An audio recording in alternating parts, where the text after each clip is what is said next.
انہوں نے کہا کہ پھر آپ ہی بتا دیں. صاحب نے کہا اسلام کی سب سے مضبوط رسی ہے اللہ کے لیے محبت کرنا, اللہ کے لیے بغض رکھنا. تو میرے بھائیوں, ہماری طبیعت میں معاف کرنا نہیں, درگزر کرنا نہیں, ستاری نہیں, ستاری وقف جناحک للمؤمنین. اس بات کا ایک عجیب مطلب میرے ذہن میں ہے. جناح کہتے ہیں پر کو, پر. بات تو یہ تواضع اختیار کرنے کی بات کری, تواضع. بہت سی صفات میں سے ایک چیز اور آپ نے اللہ تعالیٰ نے کہا اپنے پر بچھا دے, پر بچھا دے, یعنی تواضع اختیار کر, پر بچھا دے. مرغی جو ہوتی ہے نا, مرغی, وہ جب خطرہ دیکھتی تو بچوں کو اپنے پروں کے اندر لے لیتی, ان کو اندر چھپا لیتی. وہ نکلنا بھی چاہیں تو ان کو نکلنے نہیں دیتی, اوپر بیٹھ جاتی, اوپر سے پروں سے ان کو یوں دبا دیتی ہے. تو نیچے اس کو ٹھونکے مارتے ہیں, چونچے مارتے ہیں, کوڑ کرتے ہیں. وہ ان کی کوڑ بھی نہیں سنتی, ان کے چونچے بھی برداشت کرتے, لیکن ان کو اپنے اندر سے نکلنے نہیں دیتی. تو لفظ جناح سے یہ مطلب نکل رہا ہے, کوئی تمہارے ساتھ کتنا ہی برا سلوک کرو, اس کو ٹوٹنے نہ دو, اس کو اپنے ساتھ جوڑ کے چلو. کوئی کتنا ہی تمہارے ساتھ برا ہو جائے, اس پر پردہ ڈال کے چلو, اس کے عیبوں کو چھپا کے چلو, اس کے عیبوں پہ دوربینیں فٹ نہ کرو کہ یہ کرتا کیا ہے. اب تو اس سے بھی اگلے درجے کی بات ہے کہ پیچھے بھیجتے ہیں, دیکھو کیا کر رہا ہے. لا تجسسوا, مت بھیجو کسی کے حالات معلوم کرنے کے لیے. لا تحسسوا, خود پیچھے مت پڑو کسی کے کیا کر رہا ہے. سامنے مائز اسلم آ کر کہہ رہے ہیں یا رسول اللہ میں نے زنا کیا, مجھے پاک کریں.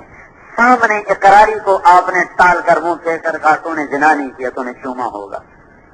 اقرار کرنے والے پر بھی آپ ستاری کی چادر ڈالنا چاہتے ہیں, اور ہم تو لگانے کے چکر میں پڑے ہوئے. اللہ کی نظروں سے گر گیا وہ.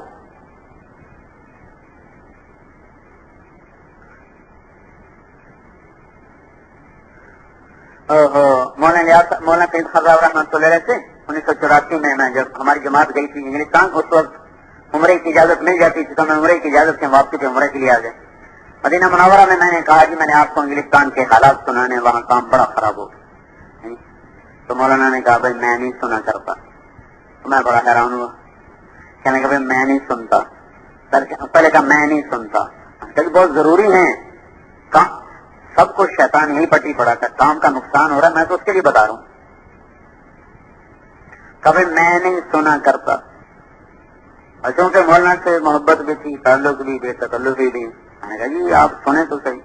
کہا بھائی میں نہیں سنتا, حضرت جی کو لکھ دو اگر تمہیں زیادہ ہی شوق چڑھا ہوا ہے. انہیں سنی نہیں, میں بڑا حیران ہوا. میرے جو تو پہلا تجربہ کبھی کوئی نہیں سن رہا. پھر جب میں پاکستان آ گیا تو مجھے خط لکھوایا, وہاں سے خط, دستی خط آیا میرے نام. وہ خط تو کہیں مجھ سے کھو گیا, لیکن اس کے الفاظ شاید موت بھی نہ چھین سکے مجھ سے. تو انہوں نے لکھا کہ بندہ برس ہا برس کی ٹھوکریں کھانے کے بعد, یہ وہی الفاظ ہیں, کوئی کمی بیشی نہیں. بندہ برس ہا برس کی ٹھوکریں کھانے کے بعد اس نتیجے پر پہنچا ہے کہ اپنے ساتھیوں کی کمیاں اپنے بڑوں کو نہیں بتانی چاہیے. اس لیے کہ آج کل کے بڑے ایسے بڑے نہیں ہیں جو کسی کی کمی کو دیکھ کر بھی, کسی کی کمی کو سن کر بھی اس کے ساتھ وہی سلوک کریں جو اس سے پہلے کیا کرتے تھے. تو اس سے بندہ نے ساتھیوں کا نقصان ہوتے تو دیکھا ہے, نفع آج تک نہیں دیکھا. جب کسی میں کوئی کمی دیکھو, از خود اس کے ساتھ تعلق بناؤ, اس پر محنت کرو, اس کو سمجھاؤ. اگر پھر بھی نہ سمجھے تو اس کا معاملہ اللہ کے سپرد کر دو اور اپنے ہونٹوں کو سی لو. کیا اخلاق کا سبق دیا, اللہ اکبر. محکموں میں آگ لگی پڑی شکایتوں سے, گھروں میں آگ لگی پڑی شکایتوں سے, میاں بیوی میں آگ لگی پڑی شکایتوں سے, بھائی بھائی سے متنفر شکایتوں سے, باپ بیٹے سے متنفر, پڑوسی پڑوسی سے متنفر. ذرا غور کرتے جائیں کہ ایک حکم کے ٹوٹنے سے کیا فساد آیا پڑا ہے. اور پھر اس کی دعوت مٹی چلی جا رہی, خالی گنوا دیتے ہیں, ایک دوسرے کا احترام کرو, چل میرے بھائی آگے. فرق کے مراتب اس لیے مٹ گیا. چھوٹے چھوٹے نوجوان اور جن کی زندگیاں گزر گئیں تبلیغ میں, ان کو کام سکھانے کے چکر میں پڑے ہوئے. حضرت اسامہ بن زید رضی اللہ تعالیٰ عنہ حضور کے اونٹنی پر سوار تھے حج کے موقع پر. تو عرفات سے جب مزدلفہ کو چلنے لگے تو ان کو عین موقع پہ تقاضا ہو گیا, تأخر, پتہ نہیں کس وجہ سے, نہیں تأخر, وہ لیٹ ہو گئے، کسی کا تقاضا ہوا، کوئی اور تقاضا ہوا، لیٹ ہو گئے، تو آپ ان کے انتظار میں کھڑے رہے، سارا مجمع کھڑا، آپ کھڑے، اوہو، تو ان کو خاصی دیر لگ گئی، تو آپ نے ان کا انتظار کیا، یہ نہیں کہا کہ چلو خود ہی آ جائے گا، خود ہی آ جائے گا، انتظار کیا، جب وہ تشریف لائے اور اونٹنی پر آپ کے پیچھے بیٹھے تو یمن کے لوگ جو اس وقت حج میں شریک تھے، آخری حج میں عرفات کے میدان، وہ کہنے لگے اس کالے کی وجہ سے سب کو روکے رکھا، وہ ان کا رنگ حبشی تھا، ماں کے مشابہت تھے، زید کے بیٹے لیکن ماں سے مشابہت، حبشی رنگ، اس کالے کی وجہ سے سب کو روکے رکھا۔ حضور کے انتقال کے بعد یہ سب لوگ مرتد ہو گئے تھے، اور مرتد ہو اور کفر ہی میں قتل ہوئے، ایمان بھی نصیب نہیں ہوا۔ تو علماء نے لکھا ہے کہ ان کا ایمان سلب ہوا اسامہ کی توہین کی وجہ سے، اسامہ رضی اللہ تعالیٰ عنہ کی بے اکرامی کی وجہ سے اللہ تعالیٰ نے ایمان سلب کر لیا۔ اب یہ چھوٹے چھوٹے نوجوان نے مولانا یوسف صاحب کے زمانے کے ساتھیوں کو کہتے ہیں ان کو ہم نے کام سمجھانا ہے۔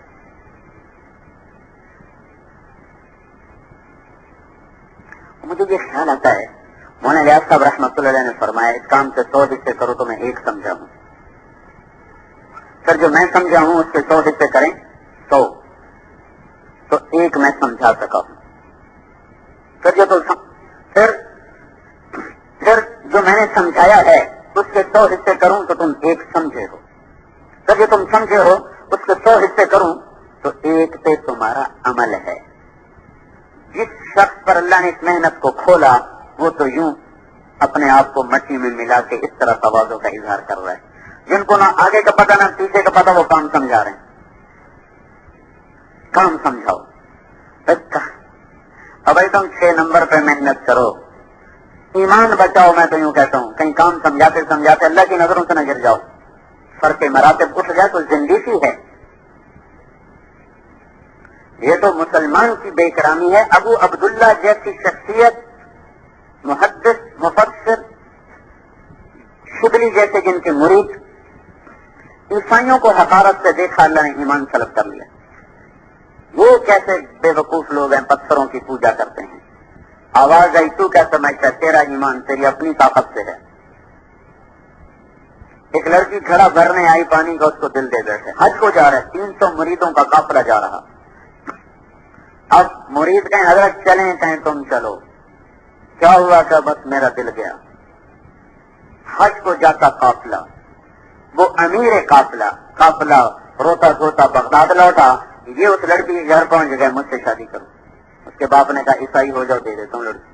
عیسائی ہو گئے، کہا 1 سال سور چراؤ پھر لڑکی دوں گا، ان کا مجھے منظور ہے۔ سور چراتے پھریں، جس عصا پہ ٹیک دے کر خطبے پڑھتے تھے اس سے سور چرا رہے۔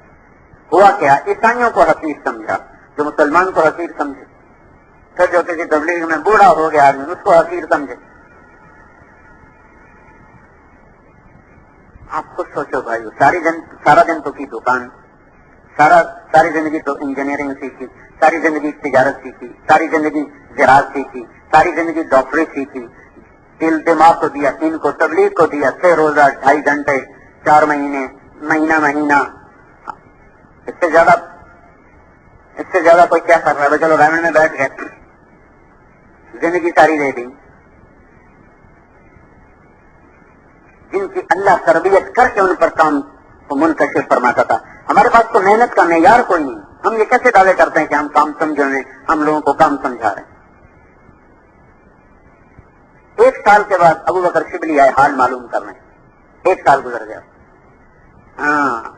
کیا دیکھا ہوں تو خنزیروں کو چرا رہے اور جس آقا پر ٹیک لگا کے خطبہ دیتے تھے اسی پر ٹیک لگائے کھڑے ہوئے۔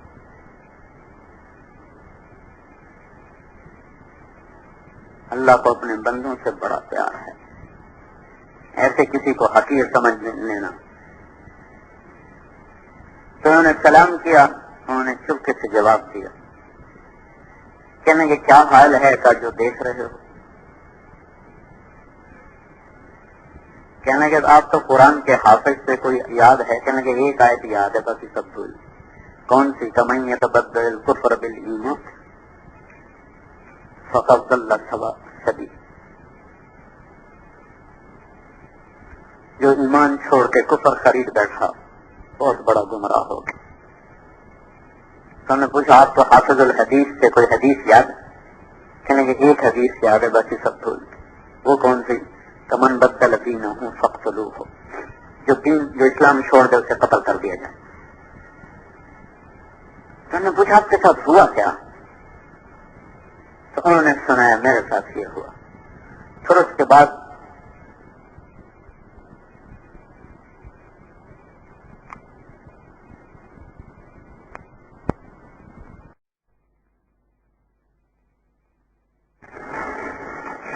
بس وہ رونا اللہ کو پسند نہ.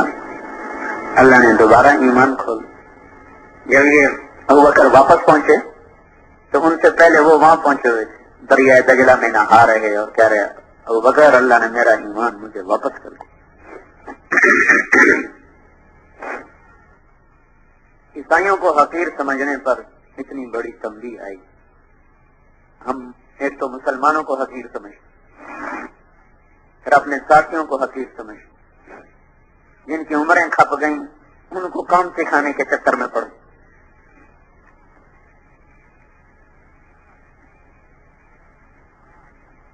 مجھے تو اس جملے سے ڈر لگتا ہے، کام سکھاؤ.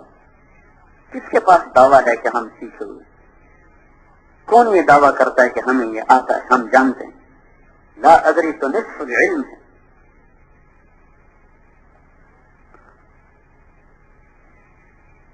چوتھا نمبر، اخلاق مشکل ترین چیپٹر ہے اسلام کا. یہ تھوڑی سی محنت سے نہیں آتا.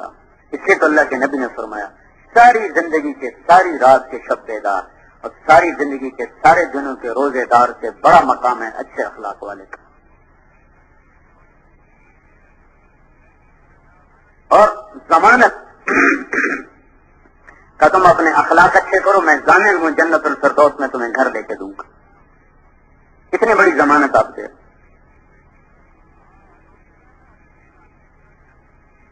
تو ایک بھیڑ اکٹھی ہو گئی ہے بھائیو.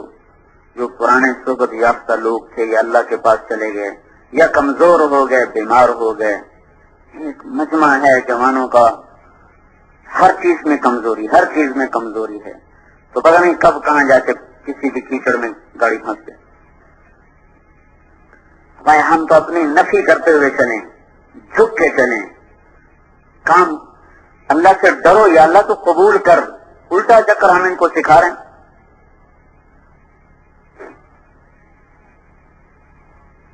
موسیٰ علیہ السلام سے یہ جملہ پسند نہیں آیا تھا، کلیم اللہ کلیم اللہ. ان کی بات سن کر ایک شخص بولا آپ سے زیادہ بھی کوئی جاننے والا ہے؟ ان کا لا ادری، میں نہیں جانتا. اتنی بات بھی اللہ کو پسند نہیں ہے کہ تم نے یہ کیوں کہا لا ادری. حالانکہ بات اپنی جگہ پر ٹھیک تھی. وہ جانتے ہیں میں کلیم اللہ ہوں، جو مجھے اللہ نے دیا کسی کو نہیں دیا. خضر کو جو دیا وہ تو بہت تھوڑا ہے. لیکن اللہ کو یہ بات بھی پسند نہیں آئی. لا ادری میں تھوڑی سی ایک شان تھی. نہیں میرا ایک بندہ ہے تو اس سے زیادہ میں نے اس کو دیا ہے. یہ سارا سفر اس ایک جملے کے پیچھے ہوا. اب ایک آدھ سفر باہر ملک کا کر کے کہتے ہیں ہم نے کام سمجھانا ہے.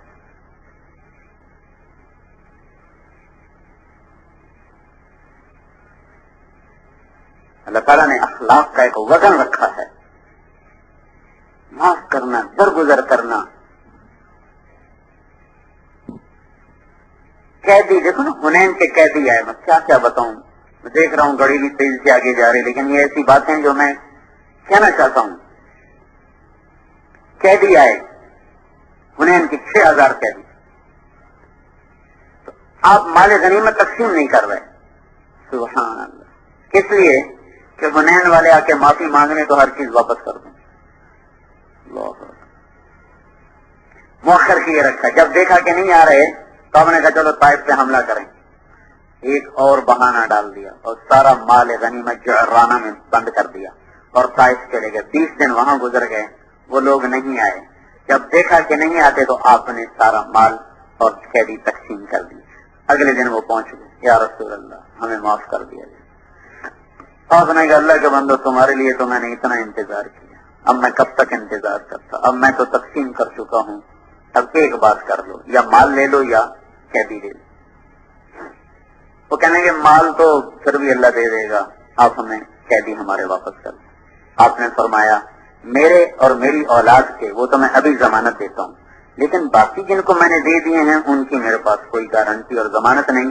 البتہ میں تمہارے لیے ایک ہیلا کرتا ہوں, تم ایسا کرو صبح کی نماز میرے گھر میں ایسا زور کی نماز میں جب میں نماز پڑھا چکوں تم کھڑے ہو کے زور سے معافی مانگنا, پھر تمہارے لیے میں کچھ کروں گا. جس نے تلوار اٹھائی اس کے لیے کہہ رہا میں تمہارے لیے کچھ کروں گا.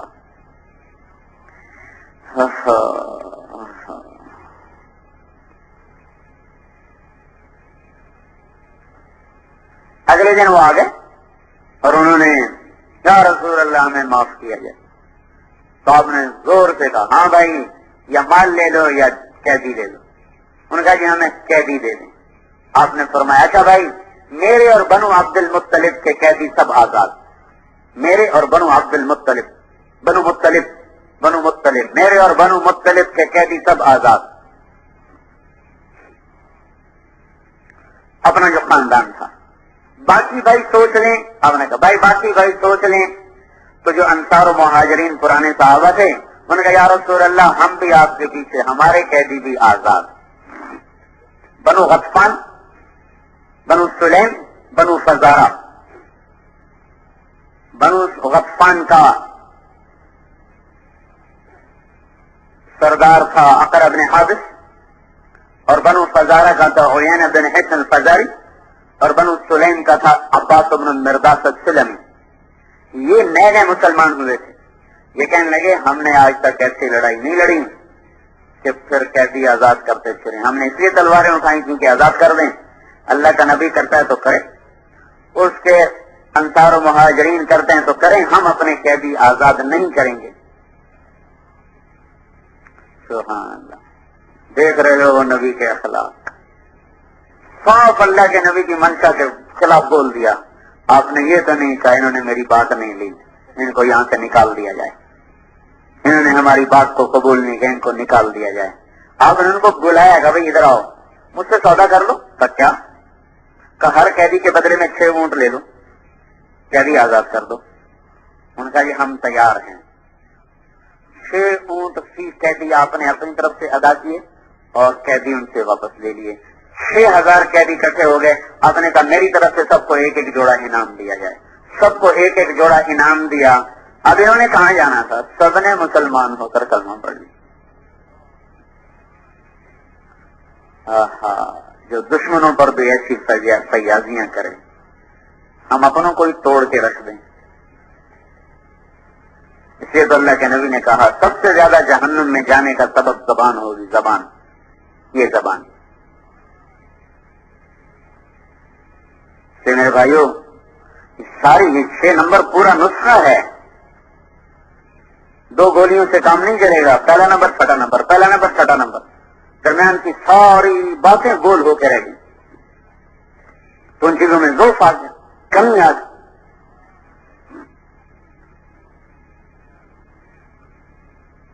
اخلاق کی تو تھے جنہوں نے دل جیتے, زندگی میں پلٹا کھا گئی. اتنی بڑی وحشی اور سفاک قوم, صرف 1018 آدمی دے کر آپ نے سارے عرب کو اسلام میں داخل کر لیا. 259 مسلمان شہید ہوئے اور 759 ٹوٹل کافر قتل ہوئے اور ساری قوم اسلام میں داخل. اتنا تھوڑا خون بہا کر, جبکہ پہلی جنگ عظیم میں 75 لاکھ آدمی قتل ہوا.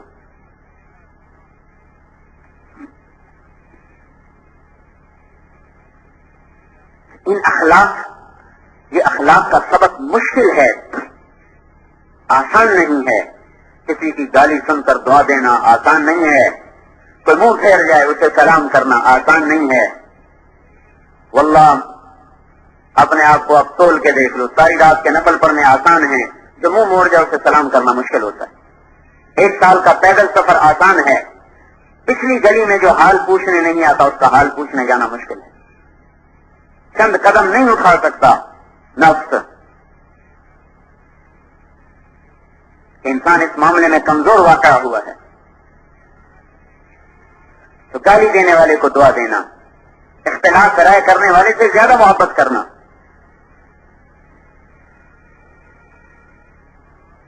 زندگی کے چند ایام مولانا سعید خان صاحب کے ساتھ گزرے, اس سے پتہ چلا اخلاق ہیں کیا. اپنے اندر تو کوئی نہیں آئے, لیکن یہ پتہ چل گیا کہ اخلاق کسے کہتے ہیں. وہ فرمایا کرتے تھے جو جتنا غلط چلے اس سے اتنی زیادہ محبت کرو, جو جتنا اصول کو توڑے اس سے اتنی زیادہ محبت کرو. پھر فرمایا کرتے جو پرانوں کا احترام نہیں کرتا وہ اخلاق کی حقیقتوں کو پا ہی نہیں سکتا. کبھی فرماتے تم شرابیوں زانیوں کے لیے چادریں بچھاتے ہو, دسترخوان بچھاتے ہو, چائے لاتے ہو, بسکٹ لاتے ہو, جن کی زندگیاں تمہارے ساتھ نبھ گئیں, ذرا سے اختلاف رائے پر ان کو اٹھا کے اس طرف پھینک دیتے ہو یہ تو مکھن سے بال نکال دے. تم کیا جانو اخلاق کسے کہتے.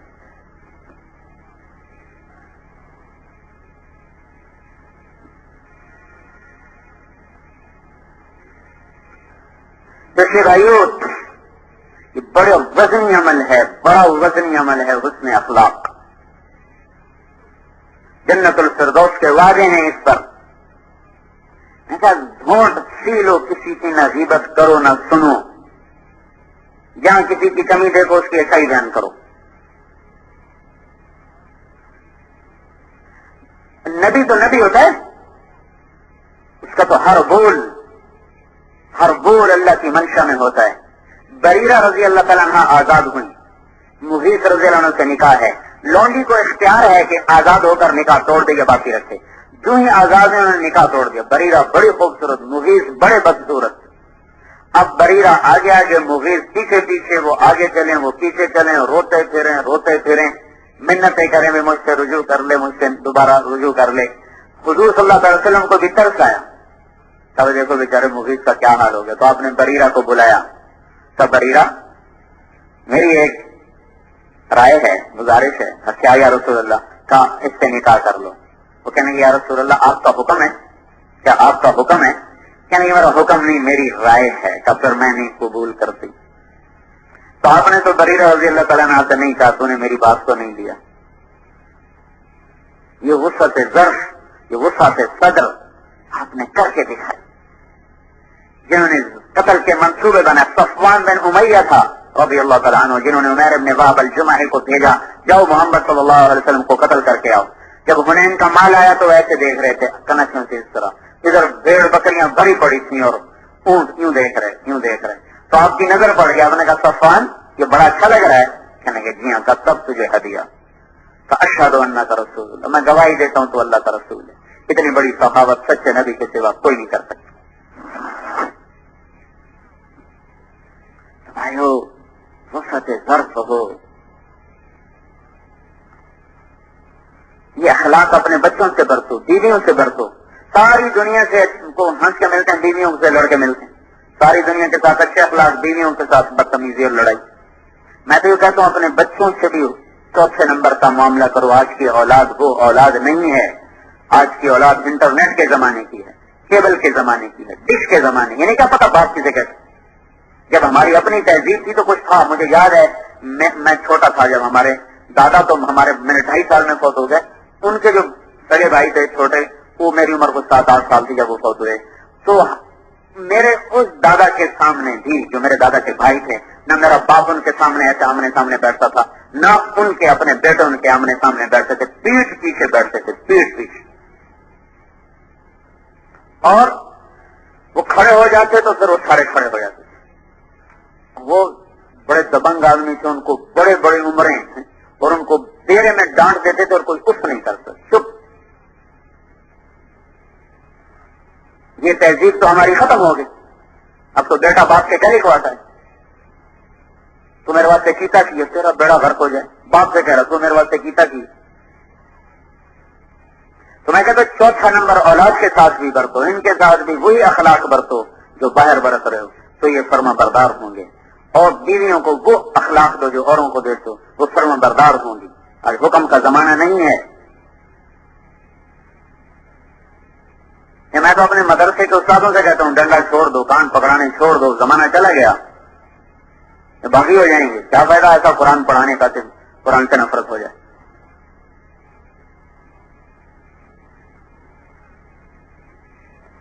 یہ اخلاق مشکل ترین سبق ہے، اس نے پروسیس کو میں نے تفصیل سے بتایا ہے.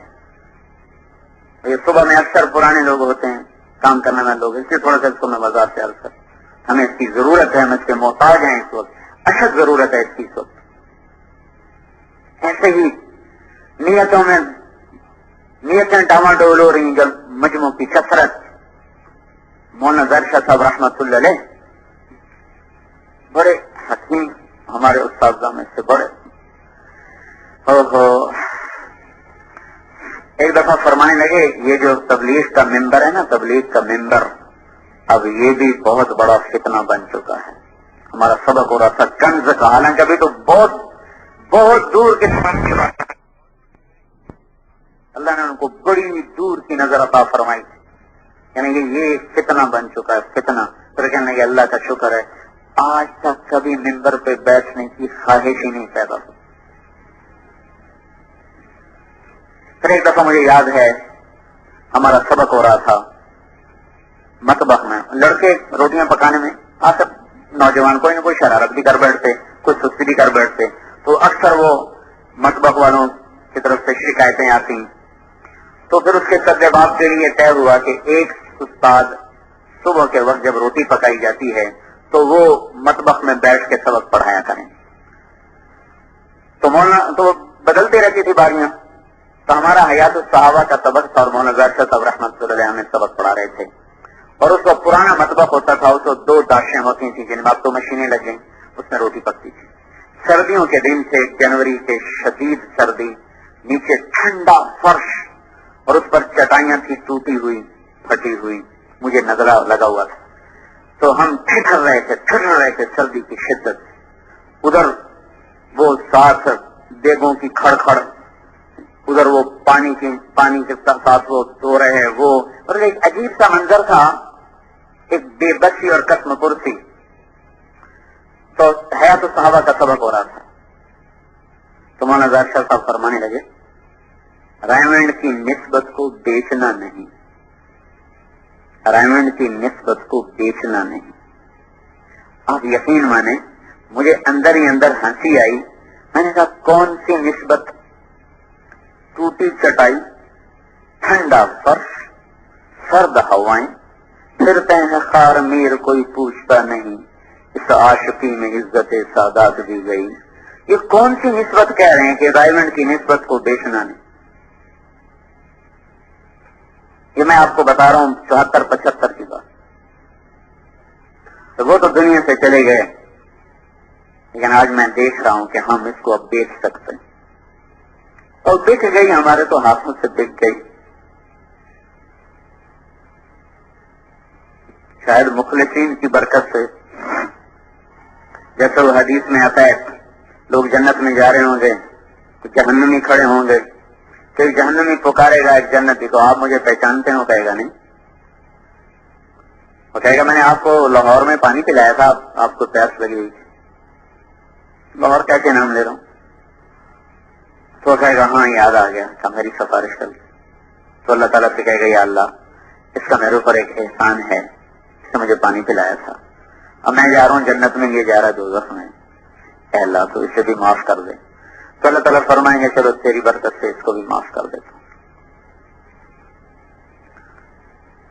اب بھائی ہمارا حال تو یہ ہے کہ ایک مخلوق کی نظریں اٹھنے لگیں، انگلیاں اٹھنے لگیں، اس لیے بھائی اپنا اخلاص تو گیا. لیکن یہ خیال آتا ہے کہ شاید کوئی ہماری بات سے جنت میں جاتا ہو.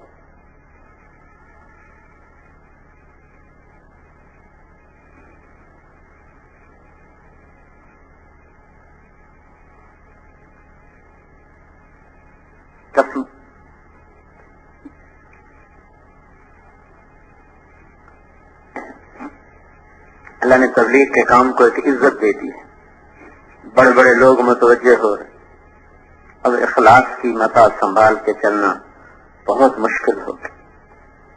جب ہمیں کوئی جانتا نہیں تھا، ہم کسی کو جانتے نہیں تھے اور کوئی سامنے تھا ہی نہیں سوائے اللہ کے.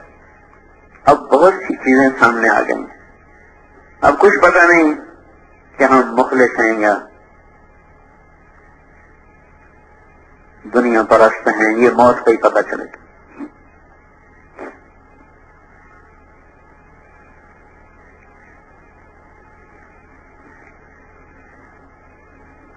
تو جب استقبال کا دور آتا ہے تو انس رضی اللہ تعالیٰ عنہ جیسی ہستی فرماتے ہیں کہ ہم نے تنگی کا دور بھگت لیا، اس میں ہم پاس ہو، لیکن جب ہم پہ فراخی کا دور آیا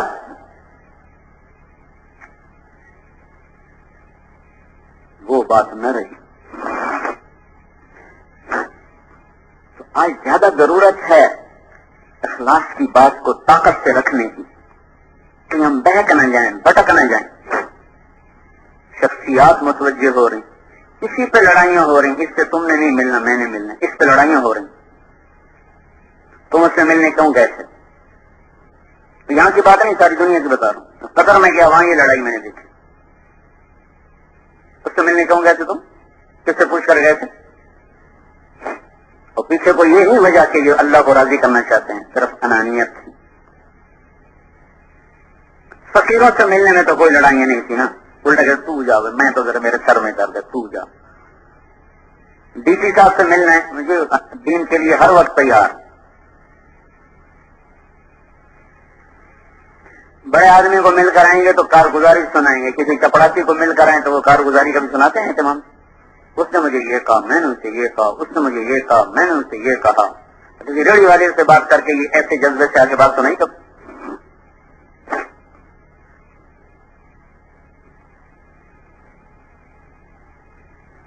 ہم تو خود خواص میں کام کر رہے ہیں نا پچھلے 15 سال سے، ہمیں تو اس راہ کے کانٹوں کا پتہ چل چکا ہے کہ یہ کیسا خاردار ہے اور کیسے اس کے اندر بغض چھپے ہوئے ہیں اور نفرتیں چھپی ہوئی ہیں۔ بنگلہ دیش میں میں تھا اجتماع میں، تو میں وہاں جو خواص کا خیمہ ہوتا ہے اس کا انتظام بہت اچھا ہوتا ہے، اور جو عمومی خیمہ ہوتا ہے اس کا انتظام بہت نرم ہوتا ہے۔ ہمارے یہاں تھوڑا سا فرق ہوتا ہے، اتنا زیادہ نہیں۔ وہاں خواص کے لیے بہت اعلیٰ انتظام کرتے، عوام کا انتظام بہت کمزور ہوتا۔ تو میں نے وہاں خواب دیکھا کہ آواز لگ رہی جنت کو چلو جنت کو، لوگ جا رہے ہیں، میں بھی چل پڑا۔ جب میں دروازے پر پہنچا تو ایک آدمی نے ڈنڈا آگے کر دیا، پیچھے سے آواز آئی جانے دو، تو اس نے ڈنڈا پیچھے ہٹا دیا۔ جب میں اندر داخل ہوا تو آگے میں نے کیا دیکھا کہ بنگلہ دیش کے اجتماع کا جو عمومی میدان تھا وہ سامنے عمومی پنڈال، وہ سب لوگ غریب غریب ایسے بیٹھے ہوئے بستروں کے ساتھ چپکے ہوئے۔ میرے دل میں آیا، میں نے زبان سے نہیں کہا، میرے دل میں آیا کہ یہ کون سی جنت ہے، یہ کون سی جنت ہے؟ تو مجھے غیر سے آواز آئی، یہی تو جنت ہے، یہی تو جنت ہے۔ کیا مطلب؟ اکثر جنت کے لوگ فقیر ہوں گے، اکثر اہل الجنت فقراء، جنت کے اکثر لوگ فقیر ہوں گے۔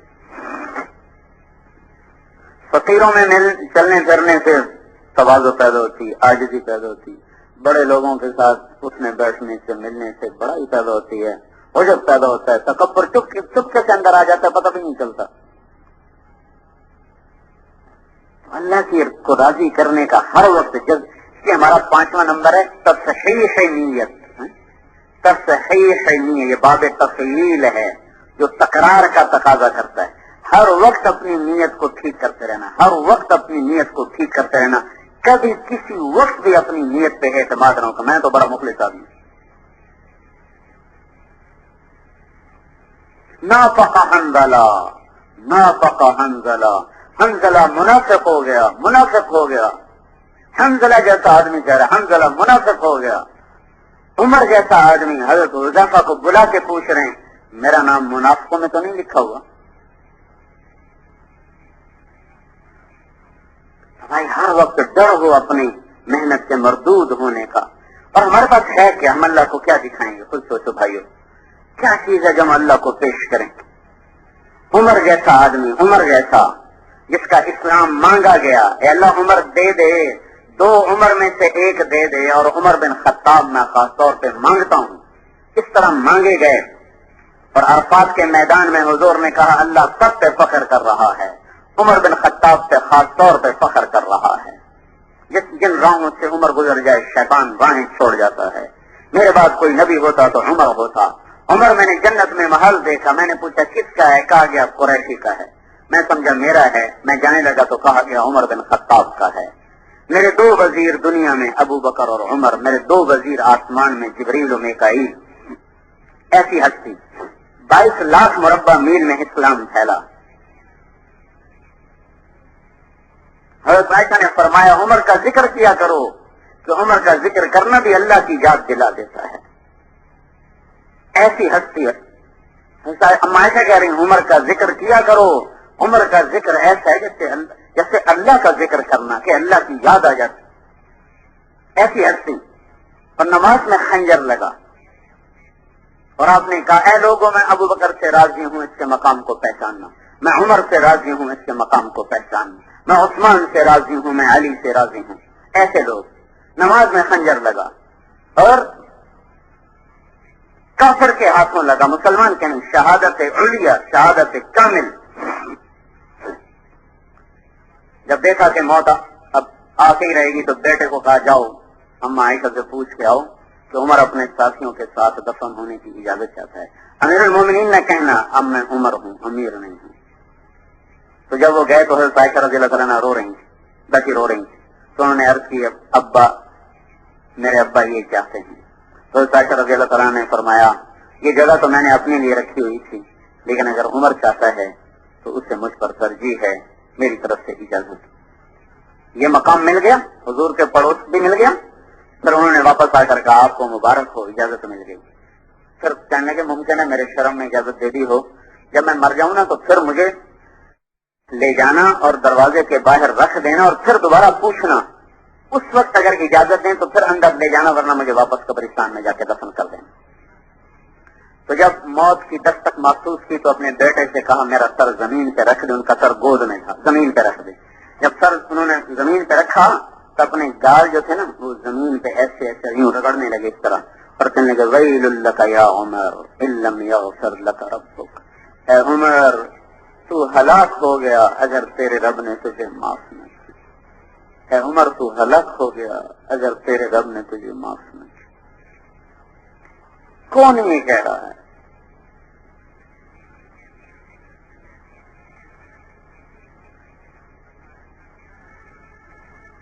اے عمر تو ہلاک ہو اگر تیرے رب نے تجھے معاف نہ کیا. اور یہ ہمارے نوجوان کہہ رہے ہیں جنت تو ایک راستے کی گری پڑی چیز. میں نے خود ان کانوں سے سنا جنت تو ایک راستے کی گری پڑی چیز ہے. اللہ کے واسطے ہوش میں آؤ. کیا واقعات بول رہے ہو. جنت تو ایک راستے کی گری پڑی چیز. جن کو جنت کی بشارتیں مل گئیں کہ مر گیا عمر اگر اللہ نے اسے معاف نہ کیا. ہلاک ہو گیا عمر اگر اللہ نے ان سے معاف نہ کیا.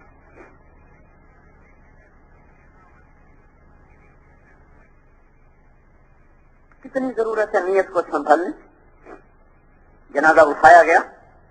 صہیب رومی نے جنازہ پڑھایا اور لا کر عبداللہ ابن عمر نے دروازے کے سامنے رکھ دیا. پھر جا کے دروازے پہ دستک دی اور کہا اما یا ام المؤمنین ان ابی بالباب. اما جان میرے باپ دروازے پہ حاضر ہیں.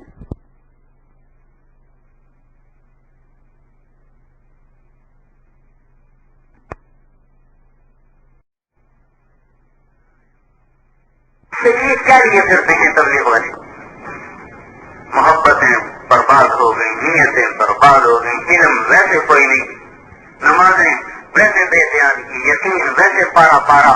وہ جنت اس راستے کی گری پڑی ہے. کیا کہہ رہے ہیں پتہ نہیں.